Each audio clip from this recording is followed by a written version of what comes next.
The first snowflake landed on the windscreen of the Rolls-Royce like a perfect, frozen star. Eleanor Vance watched it melt, its brief, beautiful existence erased by the heat of the glass.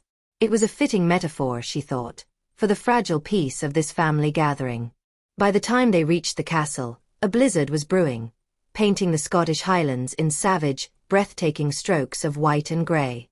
Blackthorn Castle wasn't black, nor was it a ruin. It was a sprawling edifice of weathered grey stone, a 19th-century baronial revival built by her great-great-grandfather with money earned from ships and steel. It stood atop a craggy cliff, a gilded cage overlooking a frozen loch, utterly isolated and impregnable. As the car crunched to a halt on the gravel drive, the massive oak door swung open, spilling warm, golden light into the oppressive twilight. Eleanor took a deep, steadying breath. She was the heiress, the sole beneficiary of the vast Vance fortune, a burden that felt heavier with each passing year. At 28, she was the reluctant matriarch in waiting, her sharp intelligence hidden behind a mask of quiet reserve. Her family saw a fragile woman, still grieving her father's sudden death 6 months prior. They didn't see the steel. The great hall was a cathedral of wealth. A 30-foot Christmas tree, decorated with tasteful silver and crystal baubles, scraped the beamed ceiling. A fire roared in a hearth large enough to roast an ox, its flames dancing across portraits of stern-faced ancestors. And there they were, her beloved, treacherous family. "Nellie, you made it," her uncle, Robert Vance, boomed, enveloping her in a hug that smelled of expensive cigar smoke and cheap sentiment. He was her father's younger brother, his face a genial, bloated version of the one she missed so dearly. "The roads are getting devilish. We were worried." "Uncle Robert," she said, extracting herself with a practiced smile. Her aunt, Penelope, offered a cold cheek to kiss.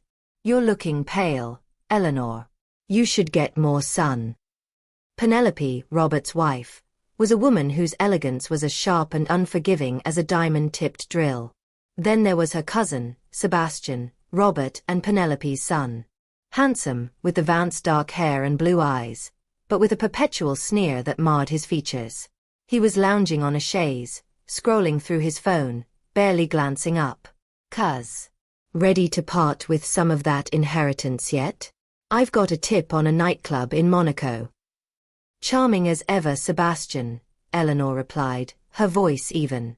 The final piece of the puzzle was her father's sister, Aunt Agatha, a woman in her 70s with the keen eyes of a hawk and a tongue to match. She sat by the fire, knitting something intricate and undoubtedly ugly. "Stop fussing, all of you. Let the girl breathe. The vultures are already circling, and dinner isn't even served." The tension was a living entity, coiling around the lavish decorations. It was broken by the arrival of the other guests, the ones who weren't family. First, Mr. Alastair Finch, the family solicitor, a man so dry and precise he seemed to be made of parchment and dust. He gave a tight little bow. "Miss Vance. A pleasure, as always." And then, the man who made her breath catch for a reason she couldn't quite place. He was introduced as Mr. Julian Thorne, a historian from Cambridge, here to consult on the castle's extensive library and archive of Vance family papers. He was tall, with an athletic leanness that didn't suit the stereotypical academic, and his gaze was a startling, perceptive green. When he took her hand, his grip was firm and warm. "A true pleasure, Miss Vance," he said, his voice a low baritone that seemed to resonate in her bones. "Blackthorn is even more magnificent than the legends suggest." "Thank you, Mr. Thorne. I hope your research proves fruitful." "I have no doubt it will," he replied, his eyes holding hers a moment too long. There was an intensity there, an alertness that went beyond a scholarly interest in old letters. Dinner was a strained affair in the formal dining room. The conversation was a minefield of veiled barbs and financial probing, expertly deflected by Eleanor and observed with quiet interest by Julian Thorne. It was during the third course that Robert, his face flushed with claret, made his move. "Eleanor, my dear," he began, his tone oozing false concern. "With the new year upon us, and the final reading of the will tomorrow, We must discuss the future. The business. It needs a firm hand. My hand. These board members your father appointed, they lack vision. The business is doing perfectly well, Uncle, Eleanor said, cutting a piece of roast beef with surgical precision. Father's vision was long-term. We should honor that. Your father was a dreamer. Robert's voice rose slightly. He didn't understand the cutthroat nature of modern finance.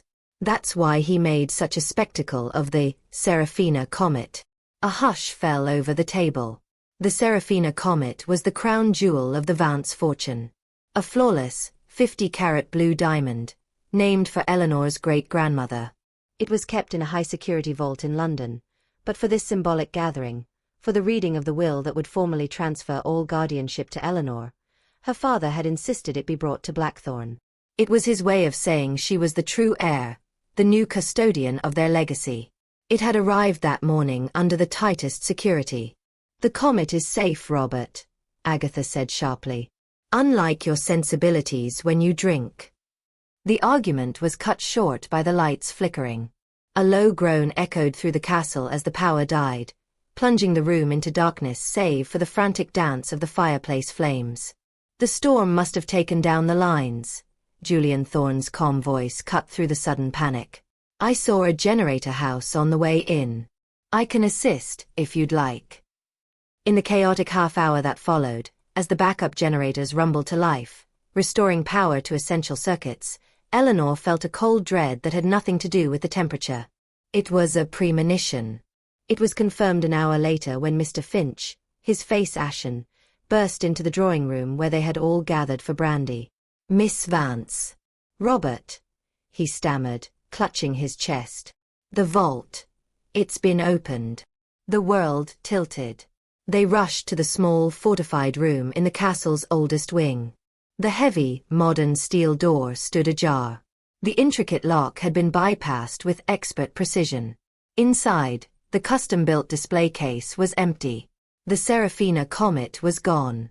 Pandemonium erupted. This is an inside job, Sebastian shouted, pointing a wild finger around the room. One of us. It has to be. Don't be a fool, Sebastian, Penelope snapped, but her eyes were wide with a strange, avaricious fear.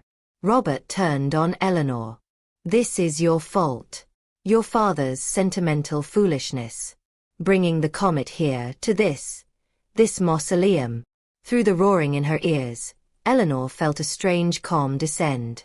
This was the culmination of all the tension, the greed, the thinly veiled hostility. The theft was just the final logical act. She looked at their faces, twisted by fear and accusation, and her gaze landed on Julian Thorne. He wasn't panicking. He was observing, his eyes cataloguing every detail of the room, every micro-expression on every face. He looked less like a historian and more like a predator. Everyone out, Eleanor said, her voice cutting through the noise with an authority that surprised even her. Now, Mr. Finch, lock this door.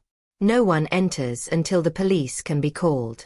The phones are dead, Julian said quietly, holding up his mobile. The storm has taken out the landlines and the signal. We're completely cut off. The reality of their situation sank in, colder than the Scottish snow. They were trapped in a remote castle with a thief, a priceless diamond missing, and no way to call for help. The new year was 36 hours away. The reading of the will, the formal transfer of power, was now a grotesque joke. An hour later, Eleanor stood in the library, staring into the flames, her body trembling with a mixture of rage and despair. The sound of the door opening made her turn. It was Julian. Miss Vance, he began.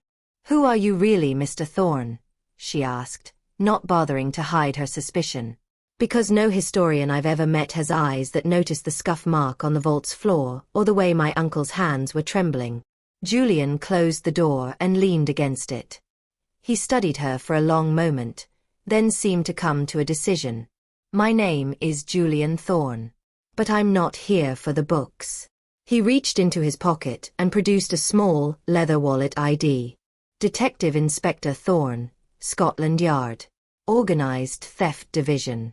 Eleanor's knees felt weak. She sank into a leather armchair. What? We received an anonymous tip 3 weeks ago, he explained, his voice low and urgent. A credible threat that an attempt would be made on the Seraphina Comet during this holiday gathering. My superiors thought it was a hoax, but I insisted on investigating. Posing as a historian was the only way to get inside without alerting the entire household. So you knew this would happen, she accused, a fresh wave of anger surging through her. I suspected. I didn't know when or how. The tip was vague, but it suggested the thief would be someone very close to you. He took a step forward. Eleanor, the culprit is in this castle. Right now. And with the storm, we have a unique opportunity. They can't get the diamond out, and they can't escape. It's still here. And we have until the lines are restored to find it. And them. Why should I trust you? She whispered. You've lied to me since the moment you arrived.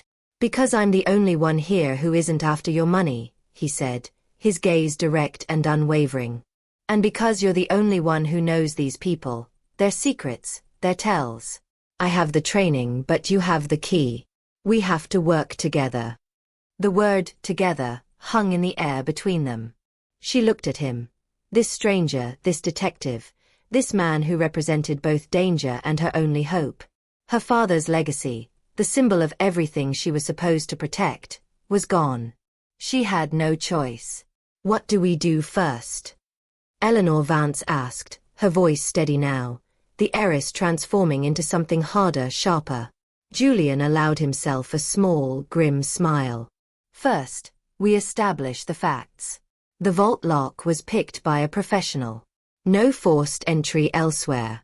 The thief knew the security code and the location of the vault. This was planned. We interview everyone, separately. Look for inconsistencies. And we search this castle from the dungeons to the battlements. The hunt had begun. The interviews were a masterclass in familial dysfunction, conducted in the library with the storm howling its accompaniment outside. Robert Vance was belligerent. This is an outrage. To be questioned like a common criminal in my own brother's house. I was in my room, reviewing papers for the will reading. Alone. His alibi was non-existent, his motive the most obvious. Control of the company. Penelope Vance was cool and collected, a layer of ice over a deep well of resentment. I was in the West Wing gallery, admiring the new constable painting Robert insisted on buying. It's adequate. She claimed to have seen Sebastian heading towards the kitchens around the time of the theft, a tidbit offered with poisonous nonchalance. Sebastian was defensive and sneering. Yeah, I was getting a snack. Unlike some people, I don't survive on spite and cheap champagne. I saw Aunt Agatha fussing around near the vault corridor earlier. She's always been obsessed with that rock. He provided no useful information, only another accusation. Aunt Agatha was, as ever, unreadable. I was where I always am, child. By the fire. This old blood doesn't circulate like it used to. And of course I was near the vault corridor. My room is in that wing. Perhaps you should ask your historian why he was so quick to offer help with the generators. A convenient distraction, wasn't it? Her sharp eyes had missed nothing. Mr. Finch, the solicitor, was a nervous wreck. I was finalizing the documents for tomorrow. This is a catastrophe. The legal implications. I have no alibi. I was alone with the will. His motive was unclear, but his access to the family's financial secrets was total. Julian took meticulous notes, his expression neutral. When the last one left, he looked at Eleanor. Well, they all have motive. Robert wants the company. Penelope wants the social status it provides. Sebastian wants the cash. Agatha. I don't know about Agatha. She loved my father, but she has her own strange code. And Finch. He's hiding something. He's too nervous. They all also have opportunity, Julian added. The blackout was the perfect cover. A 20-minute window where everyone was scattered, disoriented. The thief knew the castle layout, the vault location, and had the skill to bypass a state-of-the-art lock in minutes. Their next step was a search. They started with the more obvious places.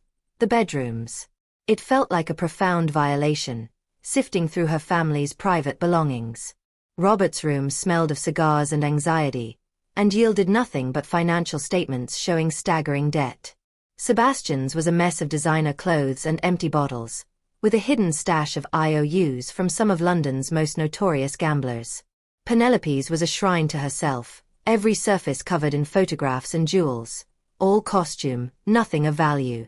Agatha's room was a shock, Spartan and neat, filled with books on geology and mineralogy, a lifetime of quiet, studious interest in stones. They found nothing. No hidden panels, no loose floorboards, no diamond. As evening deepened, frustration set in. They met in the archive room, surrounded by dusty boxes of Vance family history. "It has to be here," Eleanor said, running a hand through her hair. "They couldn't have thrown it out a window. It's a blizzard out there. They'd never find it again." "Unless that's the point," Julian mused, leaning over a large parchment map of the castle grounds. "To hide it, not to retrieve it immediately. To wait until the heat dies down."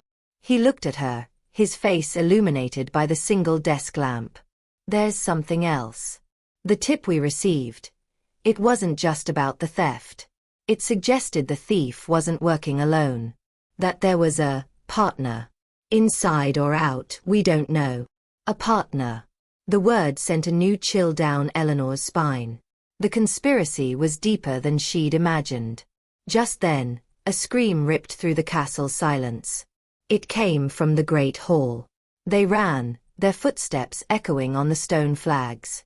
They found Penelope standing by the Christmas tree, one hand over her mouth, pointing.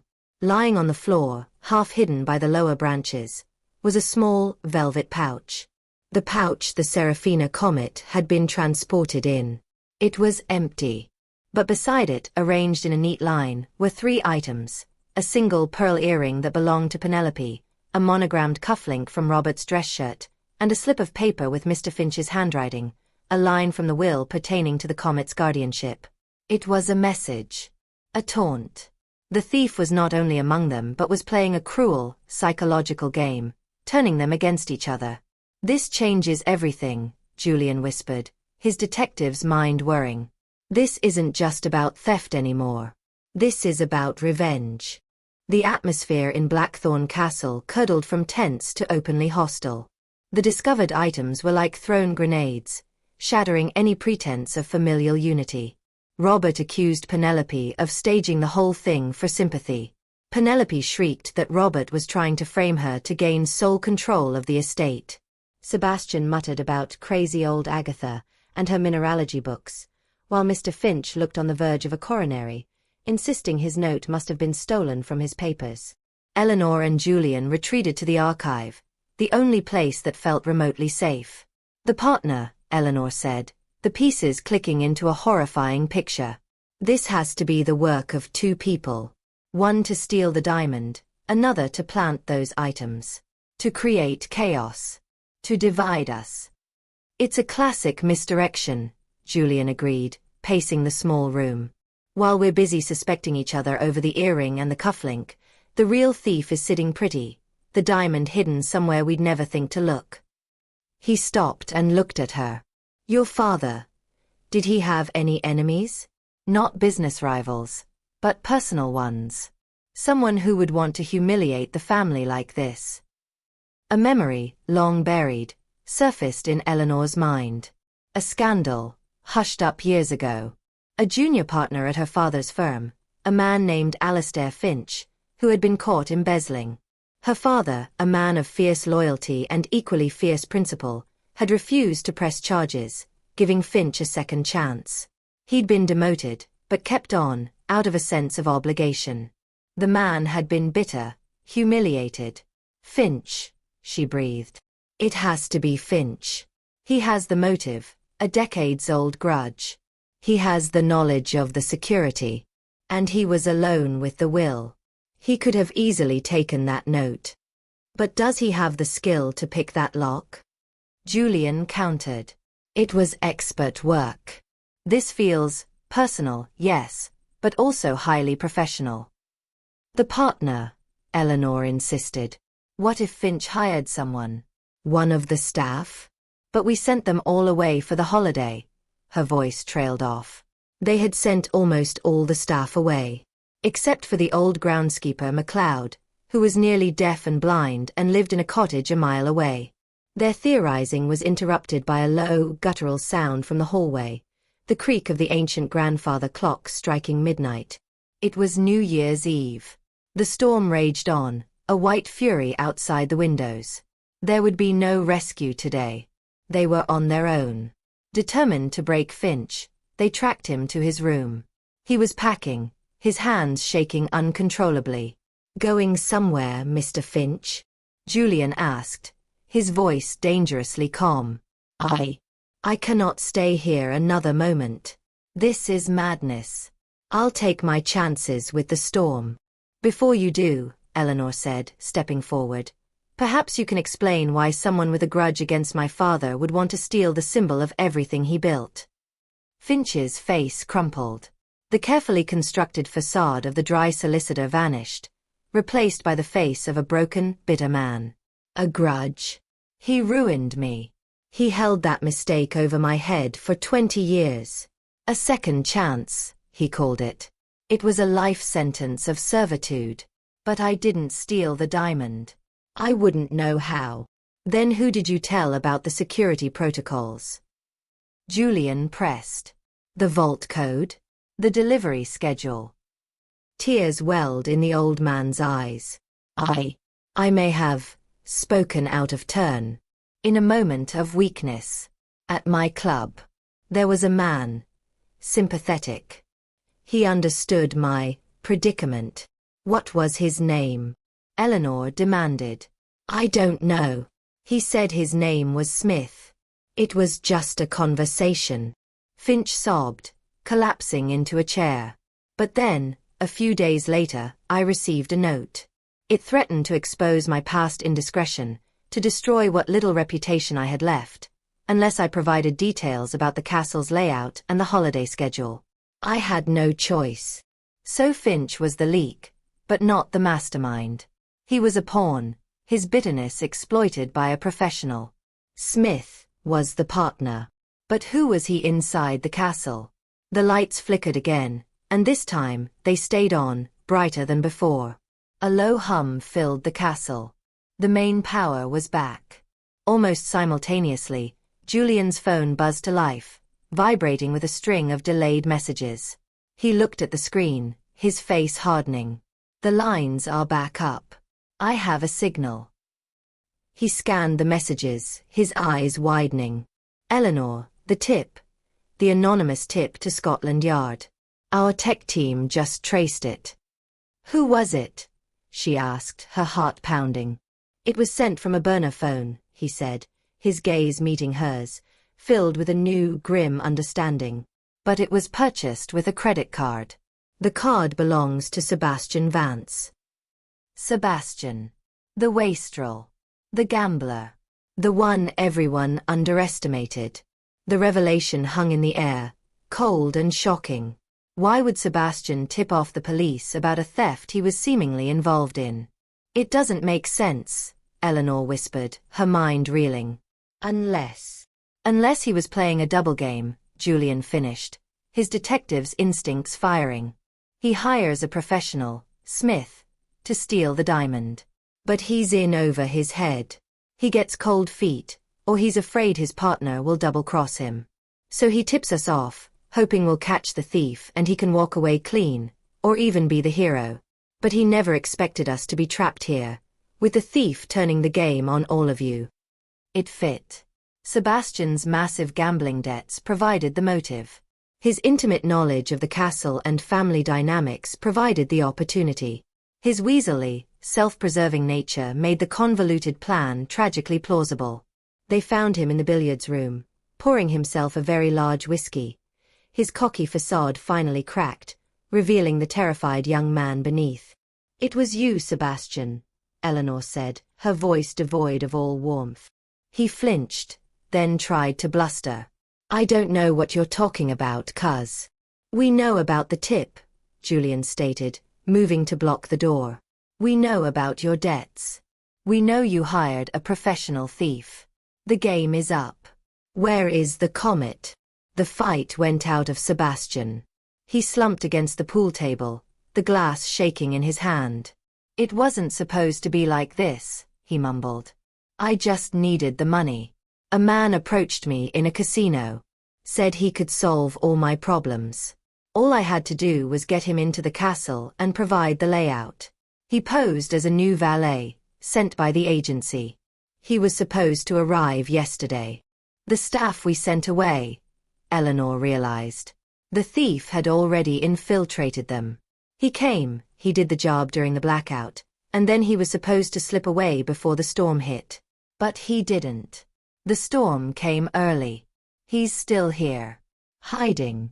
Sebastian's eyes were wide with genuine fear. And he has the diamond. He texted me. He said the plan had changed. That his employer had new instructions. New instructions. Julian pounced. You're not his employer? I put up the front money, Sebastian stammered. But he said there was a silent partner. Someone else bankrolling the job. Someone who wanted more than just the diamond. They wanted to break the family. The pieces, which had seemed to fit so neatly, shattered again. Sebastian was a pawn, just like Finch. A richer, more foolish pawn, but a pawn nonetheless. The real mastermind, the silent partner, was still unknown. And a professional thief was hiding somewhere in the 100-room castle, holding the Seraphina Comet and following a new, more sinister agenda.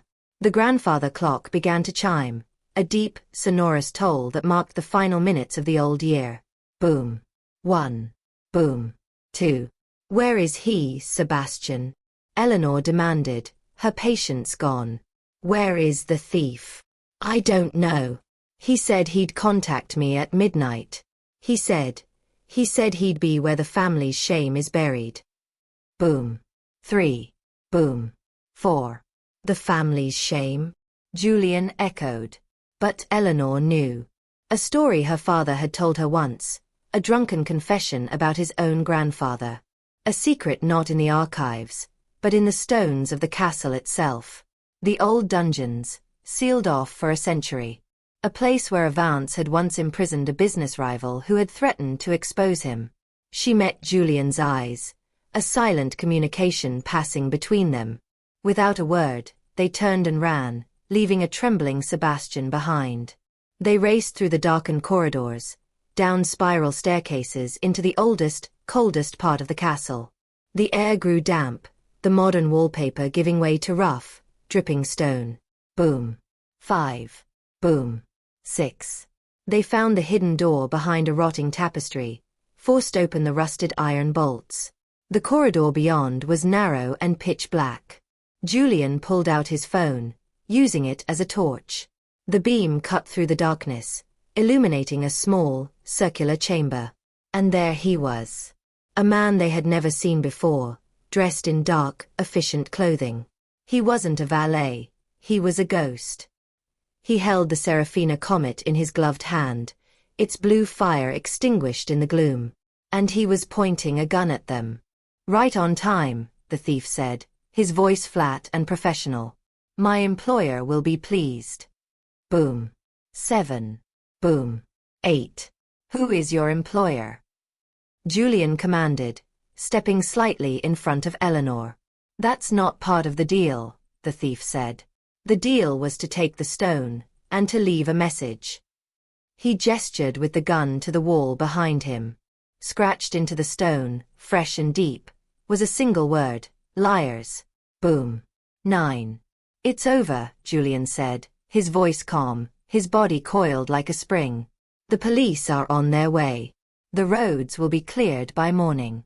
There's nowhere to run. I'm not running, the thief smiled, a cold, dead thing. I'm finishing the job. Boom. 10. In the echo of the 10th chime, A figure emerged from the shadows behind the thief. Small, stooped, and holding a heavy iron bar that had once been part of the dungeon's mechanism. Aunt Agatha. With a strength that belied her years, she brought the bar down on the thief's wrist. There was a sickening crack. The gun clattered to the stone floor.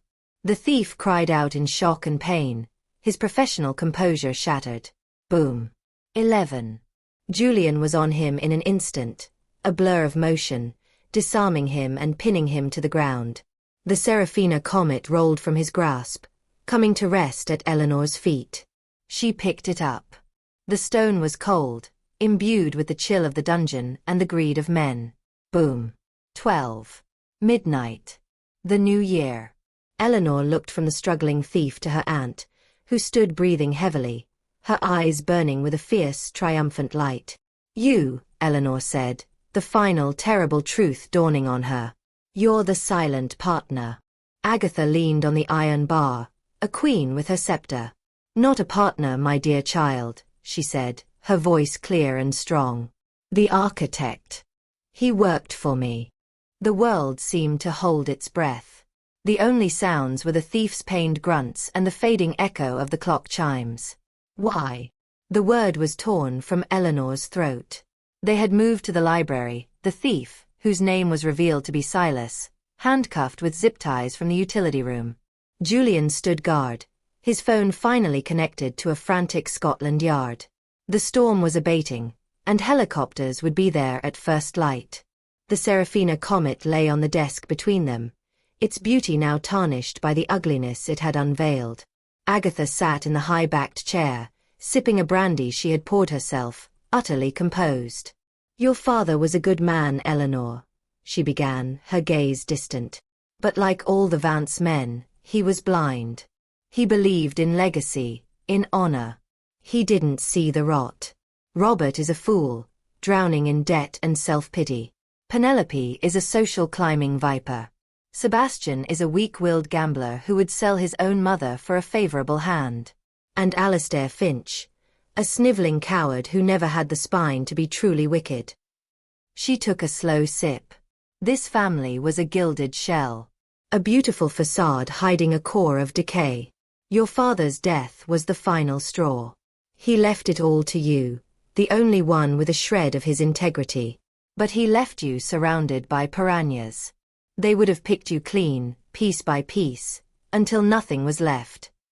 So you decided to, what? Burn it all down? Eleanor asked, her voice trembling with a mixture of horror and a terrible, dawning understanding. I decided to reveal them for what they are, Agatha corrected. I hired Silas. I fed Sebastian the idea, made it easy for him. I forced Finch's hand. I orchestrated the entire charade. The theft was never the point. The point was the aftermath. To watch them turn on each other. To show you the truth of the den you were about to inherit. I wanted you to see the liars, the cheats, the cowards, so you could rule them without illusion, or cast them out entirely. She looked at Eleanor, her eyes soft for the first time. I did it for you, child. For your father. To make you strong. To force you to see. Eleanor stared at her, the woman who had been a constant, sharp-tongued but seemingly benign presence in her life. She had been the puppeteer, pulling all their strings, manipulating their worst instincts to teach her a lesson. It was monstrous. It was also, in a twisted, ruthless way, an act of love. You broke the law, Julian said, his voice hard. You orchestrated a major theft, endangered lives, and psychologically tortured your entire family. I saved this family, detective, Agatha replied coolly. From itself. The law is a blunt instrument. It doesn't understand nuance. Or necessity. The first grey light of the New Year's dawn began to filter through the library windows. The sound of helicopter blades thrummed in the distance. The resolution was not clean. Silas was arrested. Agatha, after a long conversation with the Crown Prosecution Service, was taken into custody, her age and the bizarre nature of her motives leading to a complex legal case. Robert, Penelope, and Sebastian were left shell-shocked and exposed, their secrets laid bare. They would never hold power over Eleanor again. Weeks later, the Vance family was forever changed.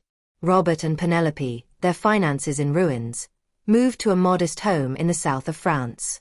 Sebastian entered a rehab facility, his debts quietly settled by Eleanor on the condition he never contact the family again. Mr. Finch retired in disgrace. Eleanor stood in her father's old study in London, the Seraphina Comet back in its high-security vault where it belonged. She was the undisputed head of the Vance Empire, her authority forged in the fire of Blackthorn Castle. Julian Thorne stood with her, his official report filed, the case closed. "She was wrong, you know," Eleanor said, looking out at the city. "Agatha. She thought she had to break everything to fix it. But strength isn't about seeing the worst in people. It's about seeing the truth, and choosing to build anyway." Julian came to stand beside her. "What will you build?" She turned to him, a genuine smile, the first in a long time, touching her lips. "Something new. Something that honors the past without being its prisoner." She paused. "I couldn't have done it without you." "It was a joint operation," he said softly, his green eyes holding hers. "Perhaps our partnership doesn't have to end with the case." Outside, the city was moving on, into the promise and uncertainty of the new year.